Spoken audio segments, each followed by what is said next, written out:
કોંગ્રેસનો ઇતિહાસ છે ને બહુ જુદો છે. ગુજરાત કોંગ્રેસનો જે આજે તમે વિચાર કરો કે આપણે તો ગાંધીજીને સરદારથી જ શરૂ કરીએ છીએ, પણ 1885માં કોંગ્રેસનું અધિવેશન થયું. એ પછી 1886માં કલકત્તામાં જે અધિવેશન થયું એના અધ્યક્ષ દાદાભાઈ નવરોજી હતા. એ ગુજરાતી હતા. દાદાભાઈ નવરોજી એટલે બીજું અધિવેશન જે થયું એનો અધ્યક્ષ પણ ગુજરાતી હતા.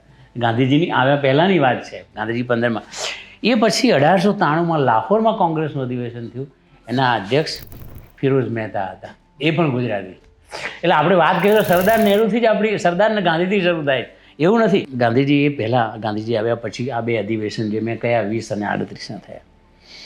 1955થી 1958 સુધી કોંગ્રેસ અધ્યક્ષ, અખિલ ભારતીય કોંગ્રેસ અધ્યક્ષ ઢેબરભાઈ હતા. અને ઢેબરભાઈની અધ્યક્ષતામાં 4 અધિવેશન થયા કોંગ્રેસના, જે આજે લોકોને ખબર જ નથી કે 1955-56માં અમૃતસરમાં જે અધિવેશન થયું એના અધ્યક્ષ ઢેબરભાઈ હતા. 57માં ઇન્દોરમાં થયું, એના અધ્યક્ષ ઢેબરભાઈ હતા. ગુવાહાટીમાં 58માં થયું, એના અધ્યક્ષ ઢેબરભાઈ હતા. અને 59માં નાગપુરમાં થયું, એના અધ્યક્ષ પણ ઢેબરભાઈ હતા.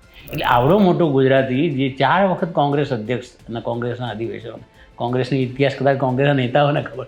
એટલે ગાંધીજી પહેલાં પણ દાદાભાઈ નવરોજી, ફિરોઝ મહેતા, રણછોડલાલ અમૃતલાલ, એ તમને કહું જે અધિવેશન જે આપણું થયું આમાં 1932માં એના અધ્યક્ષ મદન મોહન માલવિયા હતા.